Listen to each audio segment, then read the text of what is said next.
Hi everyone. In this episode, I want to talk about the Hoover. Now, the Hoover, in case you didn't know, sounds like the vacuum cleaner, and that's exactly what it means. When a narcissist or a toxic person hoovers you, it's meant to suck you back in, just like the vacuum cleaner, the Hoover. Now, hoovers are to benefit the person doing the hoovering. Getting a Hoover is not a good thing. It's not a genuine thing. It's not a sincere thing. A Hoover is not something to be excited about. It is only happening to benefit the narcissist or the person doing the hoovering. They want something in exchange.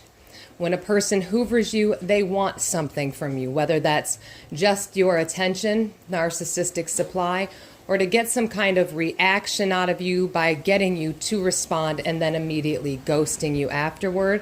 Or perhaps someone hoovers you because, like I said, they want something, money. They need something from you. Narcissists will use test hoovers to see where you are at along on your healing process once you've been discarded. They want to maybe, it's meant to trigger you, pull you back down. It's meant to set you off and get you to react. A lot of times they will hoover you through a text or an email, and then the moment you respond, they ghost you again. Now, narcissists also use hoovers to groom you. Nobody ever talks about the hoover during grooming or before you get love bombed. And again, grooming is a series of tests. So a narcissist will, pick you as a target, and maybe they'll talk to you for a few days, and then you won't hear from them for a couple weeks, and then they'll pop back up.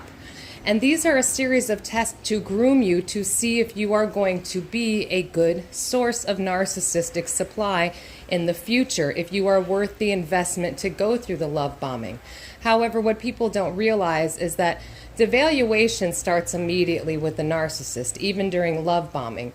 But when you get hoovered first, before you've been discarded, that is meant to devalue you right out the gate so the narcissist can bypass having to do the love bombing stage at all.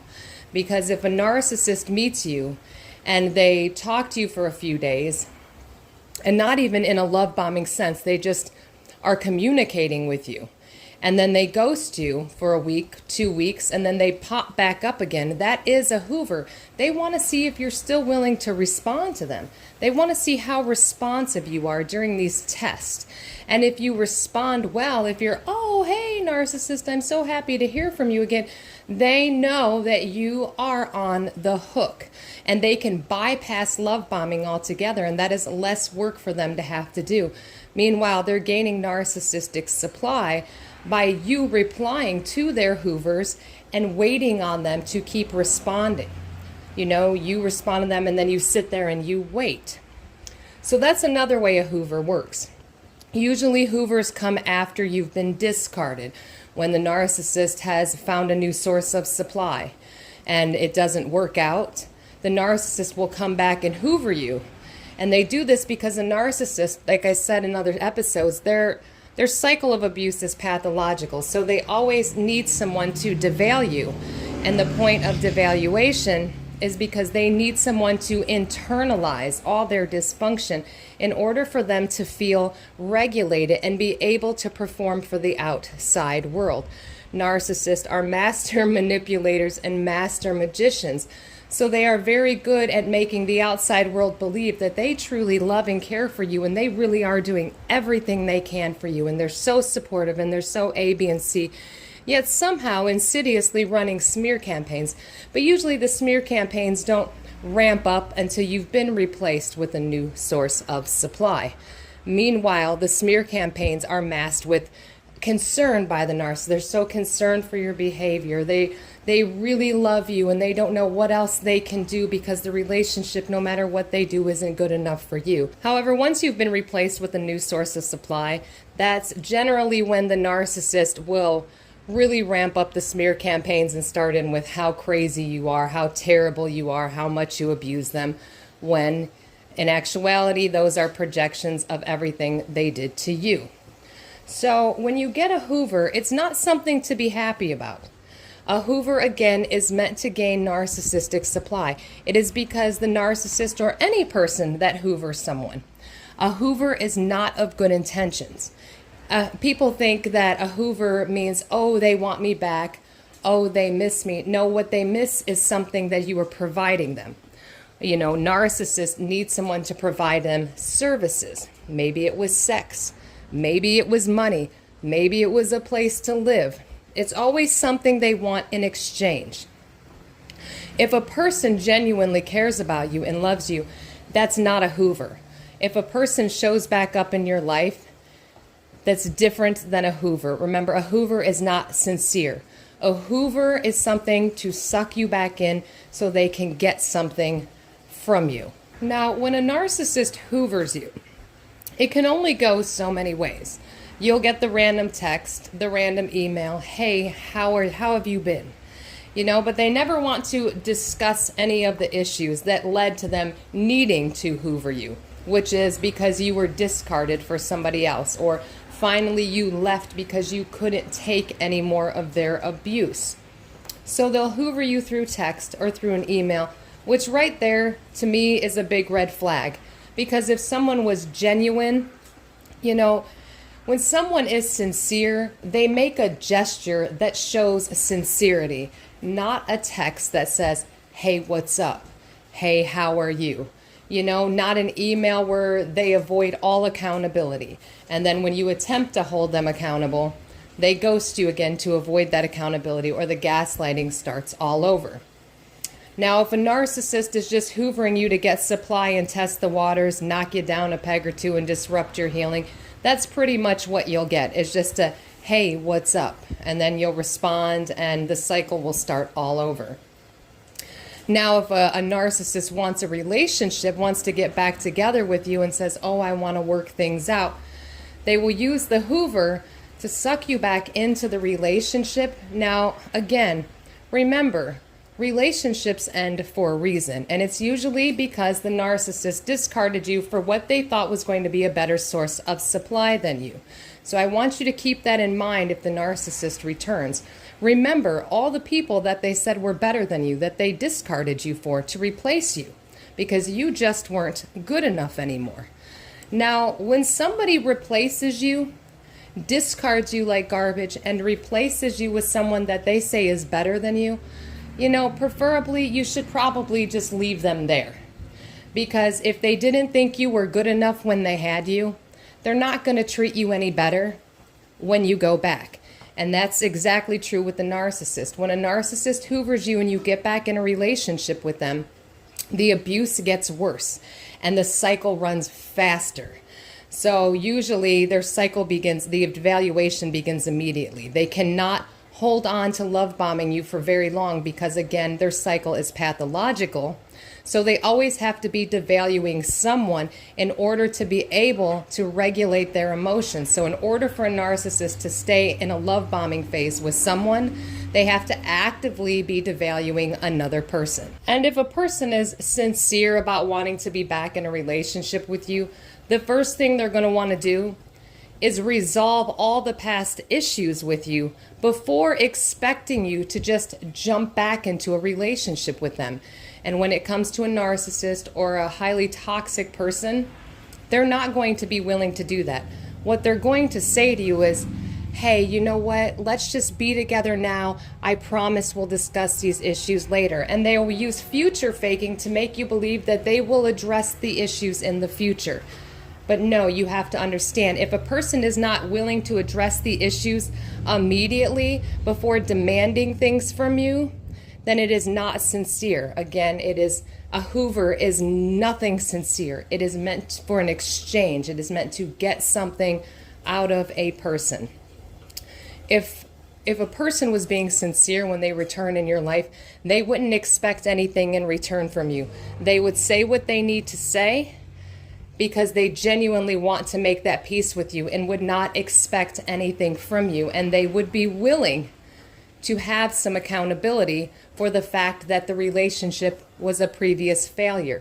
They would be willing to discuss those issues before expecting you to move forward. However, with the narcissist, they expect you to move forward and let go of the past. Narcissists also believe that once you take them back and accept the Hoover, that means you are in agreement with everything that they did in the past is now forgiven and should never be brought up again. And if you have been in a relationship with a narcissist, you know anytime you try to hold them accountable, they will say, hey, that's in the past. Why are you bringing it up? Get over it already. They will refuse to address the issues. And if you stay with them or go back with them, they blame you. They say, well, it's your choice. You came back. That must mean all is forgiven. Now, there is also something that the narcissist uses called the reverse Hoover. And let me explain. The reverse Hoover is when the narcissist basically ghosts you or gives you the silent treatment and waits for you to reach out to them first. And many ways that they do this, again, through the silent treatment, it's the waiting game with them. They want to see who can out-silence the other one the longest. Or they will send somebody on behalf of them, a flying monkey, a friend of yours, a family member, to reach out and continue their abuse by proxy. So a person will reach out to you and say, oh, I saw the narcissist and they really said they miss you. That way, the narcissist is able to get you to Hoover them, and they, again, do not have to do any work. They start planting seeds in people's heads, and this is, again, how they avoid accountability.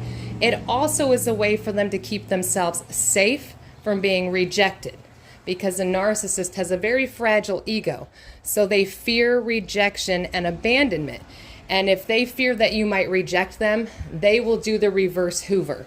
They will send somebody to contact you on behalf of them and feel things out. And the person would come back and either say, oh yeah, they miss you too, or nah man, they've moved on, I don't think that's a good idea. And that way it saves the narcissist from suffering an injury by being rejected. Now there's one last thing I want to discuss when it comes to the Hoover. Many people often ask, why didn't I get Hoovered at all? Well, I've said it before, that's a compliment. When a narcissist doesn't Hoover you, it has nothing to do with you. A lot of times a narcissist doesn't Hoover, number one, well, it's because they're busy with the new supply that they initially discarded you for. Number two, a narcissist doesn't Hoover because they know you have figured them out, and they will not risk suffering a narcissistic injury that you might reject their Hoover.